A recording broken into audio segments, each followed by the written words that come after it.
రెడ్డి గారు వెళ్ళారు. ఈ 1 వీక్ నుంచి జరుగుతున్నాయి. 2-3 డేస్ నుంచి జరుగుతుంది ఇష్యూ. సో సాయి రెడ్డి గారు వెళ్ళడం అనేది పార్టీ నుంచి అందరూ కూడా ఎందుకు ఇలా జరిగింది అనుకున్నారు. మీరేమంటారు? యాజ్ ఏ సీనియర్ లీడర్గా ఏమనుకుంటున్నారు? నేనేమనుకుంటున్నా అంటే జయసాయి రెడ్డి గారు ఇంకా చాలే రాజకీయాలు అనుకున్నారేమో. చాలే రాజకీయాలు అనుకోవడం అతని హక్కు. అంటే ఇంకా 3.5 ఏళ్ళు ఉంది కదా. ఉంటే కొద్దిమంది అనుకోవచ్చు వద్దని, దానిదేముంది. That is individual decision perception కదా. జయసాయి రెడ్డి గారు ఇంకా చాలే చూసినాం, ఎన్నిసార్లు చూసినాం, దీనికి ఎందుకంటే ఏముంది విసుగు వస్తుంది అనుకోండొచ్చు. లేదంటే వేరే ఆలోచన ఉండొచ్చు. అంటే పార్టీ మారే ఆలోచన కాదు, సంథింగ్ అతని లైఫ్లో ఫ్యూచర్కి ఏదో వ్యవసాయం చేస్తా అన్నాడు. అట్లాగే టీవీ ఛానల్ కూడా ఏదో పెడతాడని వార్త వస్తూ ఉంది. సో సాయి రెడ్డి గారు డెసిషన్ చేసుకోవడానికి ఆయన చేయకపోతే బాగుండేది. ఈ టైంలో ఆయన డెసిషన్ చేసుకోవడం కోసం అన్ని హక్కుల్ని కలిగి ఉన్నాడు. అంటే రాజశేఖర్ రెడ్డి గారికి ఆత్మ కేవీపీ ఎలానో అలానే జగన్మోహన్ రెడ్డి గారికి సలహాదారులు, మెయిన్ సలహాదారులు వచ్చేటప్పటికి సాయి రెడ్డి కానీ లేకపోతే ఇలా కొంతమంది ఉన్నారు. ఒక కోటరీ ఎవరైతే ఇప్పుడు ప్రజెంట్ విమర్శించబడుతున్నారో అలా ఆయన వెళ్ళడం అనేది ఆ పార్టీ కార్యకర్తలు కావచ్చు, లేకపోతే పక్క పార్టీల వాళ్ళు కూడా చాలా ఇంట్రెస్టింగ్గా చూస్తున్నారు. మామూలే, విజయసాయి రెడ్డి చాలా కీలకమైన పొజిషన్లో ఉన్నాడు. అతను నేను రాజకీయాలు చేయను మానేస్తున్నా అని చెప్తున్నాడు.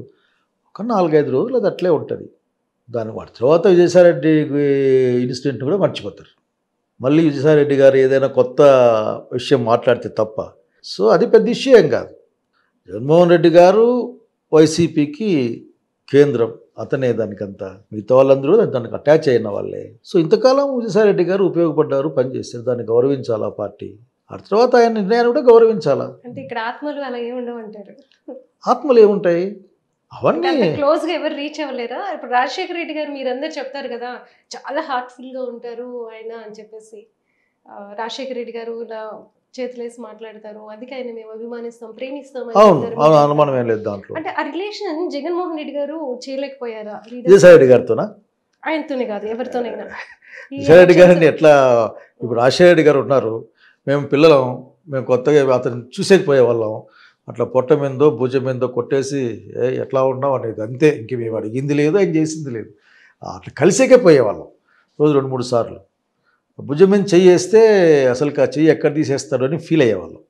ఆ విధంగా మేము వంగేవాళ్ళం, ఆ రెసిస్టెన్స్ ఇవ్వకుండా. కనుక అది వేరే, that is different. Rajasekhara Reddy గారి గురించి, జగన్మోహన్ రెడ్డి గారి గురించి అంత విషయం ఇప్పుడు మామని చేసి మాట్లాడలేడు, సాధ్యం కాదు. బహుశా అతనికంటే చిన్న పిల్లలు, అతనికంటే అతని ఈక్వల్ అయితే వేసి మాట్లాడచ్చు. అంతేగాని ఎంత దగ్గర మనిషి అయినా విజయసాయి రెడ్డిపై చేసి మాట్లాడలేడు అని అనుకుంటా ఉన్నానబ్బా. అంటే చేయడం అనేది నేను అంటుంది చేయడం కాదు, కార్డియల్ రిలేషన్ అనేది ఉంటుంది. కార్డియల్ రిలేషన్ వాళ్ళంతా ఖాస్ ఆద్మీనే, కానీ ఏదో some reason it took a decision. ఆ డెసిషన్ విజయసాయి రెడ్డి గారే చెప్పాలా, మనం చెప్పలేము. కనుక డెసిషన్ విజయసాయి రెడ్డి గారు డెసిషన్ తీసుకున్నారు కాబట్టి బాధే. నేను అది చూశాను ఎప్పుడు వార్తల్లో, వాళ్ళు బాధపడ్డాం మేము అని చెప్పినట్లు. నేను కూడా అసలు ఏందబ్బా అని అనుకున్నా. బట్ అతనికి మన శాస్త్ర చెప్పినట్లు ఫ్రీ విల్ ఉంది, ఆ నిర్ణయ స్వేచ్ఛ ఉంది. ఆ నిర్ణయ స్వేచ్ఛ ప్రకారం నిర్ణయించుకున్నాడు. ఆ నిర్ణయ స్వేచ్ఛ వలన చేసుకున్న నిర్ణయానికి వచ్చే ఫలితం కూడా అతను బాధ్యత వహించుకుంటాడు. సో దట్ అందుకంటే పెద్ద నాకేం ఇంపార్టెన్స్ లేదు. యాక్చువల్గా మీ బ్యాచ్మేట్స్ అంటే 2004లో అంత కొత్త వాళ్ళకి యంగ్స్టర్స్ని తీసుకురావాలని ఒక ఉద్దేశంతో రాజశేఖర రెడ్డి గారు కొత్త వాళ్ళకి చాలా మందికి సీట్స్ ఇచ్చారు. దాదాపు 62 మందో ఏమో చాలా మంది వచ్చారు. సో మీ బ్యాచ్మేట్స్ అంతా కూడా అసలు ఏమనుకుంటారు రాజశేఖర రెడ్డి గారి గురించి, మీకున్న రిలేషన్ ఇదంతా ఎలా ఉంటుందంటే? అదే చాలా అసలుకి చాలా ప్రేమగా మాట్లాడుకుంటాం. ఎక్కడ ఏ పార్టీలో ఉన్నా కానీ ప్రేమగా మాట్లాడుకుంటాం మేమంతా. ఎందుకంటే మమ్మల్ని అందరినీ తెచ్చిన వాళ్ళు ఆ రోజున కాంగ్రెస్ పార్టీ నాయకులు, ప్రధానంగా రాజశేఖర రెడ్డి గారి నాయకత్వాన్ని. ఇంకా ఆ రోజున నేను పాలిటిక్స్లోకి రావడానికి కారణం అనంత వెంకటరామరెడ్డి గారు, మా గురువు గారు, మా ప్రిన్సిపల్ గారు, మా గురువు గారు దివాకర్ రెడ్డి గారు, గురువు గారు. మా ప్రిన్సిపల్ని ఇప్పుడు కూడా మేము ప్రిన్సిపాల్ గారిని పిలుచుకుంటాము, మా ఎంపీ గారిని. అట్లాగే రాజశేఖర రెడ్డి గారు మా నాయకుడు. రాజశేఖర రెడ్డి గారి యొక్క బిహేవియర్తోనే అతను మాకు నాయకుడు అయిపోయాడు. మేము అతన్ని ఆరాధించే స్థాయికి వెళ్ళిపోయినాం. రాజశేఖర రెడ్డి కదిలినా మాకు గొప్పే, మాట్లాడినా గొప్పే, అసలుకి అసెంబ్లీ నిలబడినా గొప్పే, ఏం చేసినా గొప్ప అనే స్థాయికి వచ్చేసాం. కనుక వర్షం వస్తే రాజశేఖర రెడ్డి, గాలి వస్తే రాజశేఖర రెడ్డి అని చెప్పాము. నేను ఉపయోగం ఇచ్చాము మేము దగ్గరికి. రాజశేఖర నడుచుకుంటూ పోతుంటే వర్షం వెనకలు వస్తుంటుంది అని చెప్పిన రోజులు ఉన్నాయి.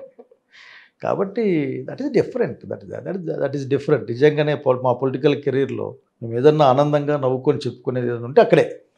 అంటే అసెంబ్లీలో కానీ అంటే మీ మెమరీస్ కొన్ని ఆయన గురించి రాజశేఖర రెడ్డి గారు ఒకే మాట చెప్పుకోవాలి. సరే అనేక ఇష్యూల్లో మనం మాట్లాడింటారు రాజశేఖర రెడ్డి గారు, కానీ రాజశేఖర రెడ్డి గారు ఎప్పుడైనా అసెంబ్లీలోకి వస్తే ఆ ఎంట్రన్స్ దగ్గర నుంచి ఒక ఒక శక్తి తరంగం అసెంబ్లీలోకి వచ్చే విధంగా కనపడేది ఆఖరికి. అందరూ తెలుగుదేశం పార్టీ వాళ్ళు ఇప్పుడు మాట్లాడాం, కానీ రాజశేఖర రెడ్డి వచ్చినాయంటే మాట్లాడే వాళ్ళు ఎవరు లేరు. ఎవరినైనా అతను శాసించి కంట్రోల్ చేసే శక్తి ఉన్నవాడు. కేటీఆర్ని కూడా అసలుకి ఏం మాట్లాడుతున్నావు అనేది నాకు బాగా గుర్తుంది. నాకు ఈటల రాజేందర్ని కాదు, కేటీఆర్ కూడా కేటీఆర్ ఈటల రాజేందర్ ఆ, కూర్చోయ్యారు. కేటీఆర్ని అయితే ఆఖరికి అప్పుడు ఏమాడుతా అంటే ఏ తెలంగాణ తల్లి ఏ తెలుగు తల్లి కాంటెస్ట్ మర్చిపోయినా కానీ అట్లా మాడుతున్నాను. అసలు ఆ చంద్రబాబు నాయుడు కూడా ఎంత జోకులు వేసాడు కదా ఆఖరికి. నవ్వబోయా, నవ్వడం అసలు నవ్వరా నీకు, నవ్వడం యోగం, లేకపోతే that is the great days. అసెంబ్లీకి కూడా గ్రేట్ డేస్.